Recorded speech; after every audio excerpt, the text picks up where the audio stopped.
అందరికీ నమస్కారం అండి. జగద్గురు శ్రీకృష్ణ ఛానల్కి స్వాగతం. ఈరోజు శ్రావణ మాసపు బుధవారం. ఈ పరమ పవిత్రమైన రోజున విఘ్నాలు తొలగించేటువంటి విఘ్నేశ్వరుని యొక్క ఒక చిన్న కథను భక్తి శ్రద్ధలతో విన్నవారికి సకల శుభాలు కలుగుతాయి. కథ: మనకు వేదాలు రచించింది వ్యాసుడు అని తెలుసు. దానివల్లే ఆయనకి వేదవ్యాసుడు అని బిరుదు కూడా వచ్చింది. ఇక్కడ మనం ఒకటి గమనించాలండి. మహాభారతంకి భగవద్గీతకి తేడా ఏంటి అంటే, మానవుడు దేవుడికి చెప్పినదే భారతం, దేవుడు మానవులకి చెప్పినది భగవద్గీత. అది ఎలా అనేది చెప్తాను. ముందుగా వ్యాసుడు ఒకరోజు నిద్రలో ఉండగా ఏవో దృశ్యాలు కనిపిస్తూ ఉన్నాయి. చాలా దారుణమైన దృశ్యాలు. అవేమిటో తెలుసుకోవడం కోసం వ్యాసుడు తన తపోశక్తితో అక్కడికి వెళ్ళి ఏం జరుగుతుందో చూస్తే అదో పెద్ద యుద్ధభూమి. గుర్రాలు, బాణాలు, ఏనుగులు, సైనికులు. అది మరేదో కాదు, కురుక్షేత్రం. అసలు ఆ యుద్ధం ఏంటి? ఆ యుద్ధానికి గల కారణం ఎవరు అని చూస్తే వ్యాసుని వారసులే. కానీ వ్యాసుడు బ్రహ్మచారి మరియు ఋషి. అది ఎలా సాధ్యం అని అనుకున్నాడు. ఇక్కడ జరిగేదంతా రాయాలి, కానీ నా తపోశక్తితో నేను నా ఆత్మని అక్కడ ఉంచినా నా నోటితో జరిగింది మొత్తం చెప్పగలను, కానీ నా దేహంతో ఏమీ చేయలేను. కనుక చెప్పింది చెప్పినట్లు రాయగలిగే అంత సామర్థ్యం ఎవరికి ఉందా అని చాలా ఆలోచించి విఘ్నేశ్వరుణ్ణి సహాయం అడిగాను. దానికి విఘ్నేశ్వరుడు అంగీకరించి సరే అన్నాడు. ఇక్కడ ఆయన్నే ఎందుకు తీసుకున్నాడు వ్యాసుడు అంటే, విఘ్నేశ్వరుడు జ్ఞాని. మనం ఏదైనా చెప్తే అది చెప్పి చూసేసరికి అది అక్షరాల రూపంలో కనిపిస్తుంది. అంత వేగంగా రాయగలడు. అందుకే వ్యాసుడు ఆయన్ని ఎంచుకున్నాడు. ఒక నదీ తీరాన ఇద్దరూ కూర్చునున్నారు. ముందుగా వ్యాసుడు విఘ్నేశ్వరుణ్ణి హెచ్చరించాడు. విఘ్నేశ్వర, నేను చెప్పినట్లుగా కేవలం అది నువ్వు మాత్రమే అక్షరాల రూపంలో రాయి. మధ్యలో ఎలాంటి సందేహాలు అడగొద్దు అని అంటాడు. దానికి సరే అంటాడు మన గణపతి. అది ఒక పెద్ద రాజ్యం. ఆ రాజ్యానికి రాజు ప్రతిమహారాజు. ఆ రాజుకి 3 కుమారులు: దేవపి, బలిక, శాంతనుడు. మొదటివాడు అయిన దేవపి రాజ్యం మీద, సింహాసనం మీద ఆసక్తి లేదు. తపస్సు చేయడానికి సబల నగరంకి వెళ్తాడు. అది అతి సుందరమైన నగరం. కలియుగంలో మొదట అంతమయ్యేది ఈ నగరమే. రెండోవాడు బలిక, మేనమామ రాజ్యంలో పెరుగుతాడు. ఇంకా మూడోవాడు శాంతనుడు, రాజ్యానికి రాజు. ఒకరోజు ప్రతిమహారాజు నదీ తీరాన తపస్సు చేస్తూ ఉంటే ఒక స్త్రీ మహారాజును చూసి ఇష్టపడి వెళ్ళి ఆయన తొడ మీద కూర్చుంది. వెంటనే ప్రతిమహారాజు ఆమెను చూసి ఎవరు నువ్వు అని అడగగా తన పేరు గంగా అని చెప్పి తన కోరికలు తీర్చమని అడుగుతుంది. దానికి ప్రతిమహారాజు, అమ్మా, నువ్వు తెలుసో తెలియకో నా కుడి తొడపైన కూర్చున్నావు. మగాడి ఎడమ స్థానం భార్యకి, కుడి స్థానం మొదటి సంతానానికి అని చెప్పి తిరస్కరిస్తాడు. దానికి రాజుగారండి, ఒక ఆడదాని కోరికను తీర్చలేవా? నీకు ఇది ధర్మమా అని అడుగుతుంది.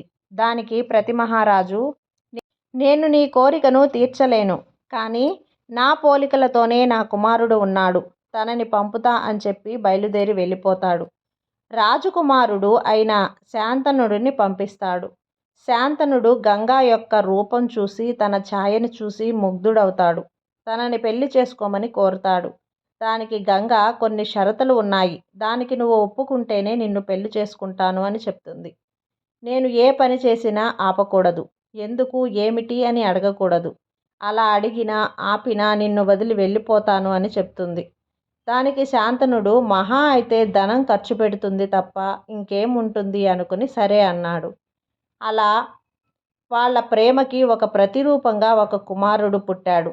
తనని చూసుకుంటూ మురిసిపోతూ ఆడిస్తూ ఒక నదీ తీరంకి తీసుకుని వచ్చి నదిలో పడేస్తుంది గంగ. అది చూసిన శాంతనుడికి కోపం వస్తుంది చాలా. కానీ ఎందుకు ఇలా చేశావని అడుగుతామంటే గంగకి ఇచ్చిన మాట గుర్తొచ్చి మౌనంగా ఉండిపోయాడు. అలా 7 కుమారులను చంపేస్తుంది గంగ. 8వ కుమారునికి కూడా అలాగే చేయబోతే శాంతనుడు కోపంతో ఆపి, ఎందుకు ఇలా చేశావు? రాజ్యానికి తర్వాత తరానికి ఒక రాజు కావాలి. నువ్వు నా కుమారులను అందరినీ ఇలా చేస్తే నా రాజ్యంలో రాజు లేకుండా పోతాడు అని అంటాడు. దానికి గంగ, నువ్వు నాకు ఇచ్చిన మాట తప్పావు, ఇక నేను వెళ్ళిపోతున్నాను. ఈ 8 మంది గత జన్మలో వాసువులు. వాసిష్ఠుని వల్ల 8 మంది మానవ జన్మ ఎత్తి చనిపోతారు అని నువ్వు వద్దనుకున్నావు, కాబట్టి నీ కుమారుడిని చంపను అని వెళ్ళిపోతుంది. కుమారుడిని తీసుకుని అలా కొన్ని సంవత్సరాల తర్వాత శాంతనుడు ఒక అడవిలో వెళ్తుండగా ఏవో బాణాలు వేసిన శబ్దాలు వినిపిస్తున్నాయి. ఏంటో చూద్దామని వెళ్తాడు. అక్కడ ఒక యువకుడు నదీ ప్రవాహాన్ని ఆపడానికి బాణాలతో ఒక ఆనకట్ట కడతాడు. చాలా తేజస్సు ఉంది మొహంలో. దగ్గరికి వెళ్ళి నువ్వు ఎవరు అని ఆరా తీస్తాడు శాంతనుడు. ఇంతలో ఆమె వచ్చి నా కుమారుడు అని చెప్తుంది. ఆమె ఎవరో కాదు, గంగ. ఆ యువకుడు శాంతనుడి కొడుకు దేవవ్రతుడు. దేవవ్రతునికి గురువు పరశురాముడు. విద్య నేర్పింది వశిష్ఠుడు. దేవవ్రతుడు చాలా తెలివి అయినవాడు. శాసల కళ వల్లభుడు. శాంతనుడు దేవవ్రతుణ్ణి తన రాజ్యంలోకి తీసుకుని వెళ్తాడు. తర్వాత కొన్ని రోజులకు శాంతనుతుడు ఒక చేపలు పట్టే అమ్మాయిని చూసి ఇష్టపడతాడు. వెళ్ళి తనను పెళ్లి చేసుకోమని అడుగుతాడు. ఆమె పేరు సత్యవతి. ఆమె తండ్రిని అడగమని చెప్పి వెళ్ళిపోతుంది. శాంతనుడు సత్యవతి తండ్రి దగ్గరికి వెళ్ళి పెళ్లి చేయమని కోరుతాడు. కానీ దానికి ఆమె తండ్రి, నా కూతుర్ని ఇచ్చి పెళ్లి చేస్తే మీకు పుట్టే పిల్లలు ఎప్పటికీ రాజులు అవ్వరు. నీకు ముందే ఒక కొడుకు దేవవ్రతుడు ఉన్నాడు, వాడే రాజు అవుతాడు. నా కూతురుకు పుట్టే పిల్లలు ఎప్పటికీ మీకు సేవలు చేయాలి అని అంటాడు. దానికి శాంతనుడు బాధతో వెనుతిరుగుతాడు. విషయం తెలుసుకున్న దేవవ్రతుడు సత్యవ్రతుడి తండ్రి వద్దకు వెళ్ళి తన తండ్రికి మీ కూతుర్ని ఇచ్చి పెళ్లి చేయమని కోరుతాడు.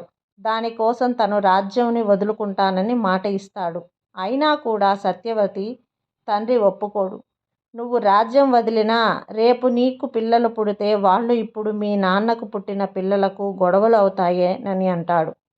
దానికి దేవవ్రతుడు, సరే, నేను పెళ్లి చేసుకుంటేనే కదా పిల్లలు పుడతారు. ఎప్పటికీ నేను ఏ స్త్రీని పెళ్లి చేసుకోను అని, ఏ స్త్రీతో సంగమించను అని భీష్మ ప్రతిష్ఠ చేస్తాడు. అప్పటి నుంచి దేవవ్రతుడిని భీష్ముడు అని పిలుస్తారు. ఈ కథ మరో భాగం ఇంకొక వీడియోలో మీతో షేర్ చేస్తాను. ఈ వీడియో కనుక మీకు నచ్చినట్లయితే లైక్ చేసి సబ్స్క్రైబ్ చేయండి. మరికొంతమంది భక్తులకు షేర్ చేయండి, కామెంట్ చేయండి. సర్వే జనా సుఖినో భవంతు.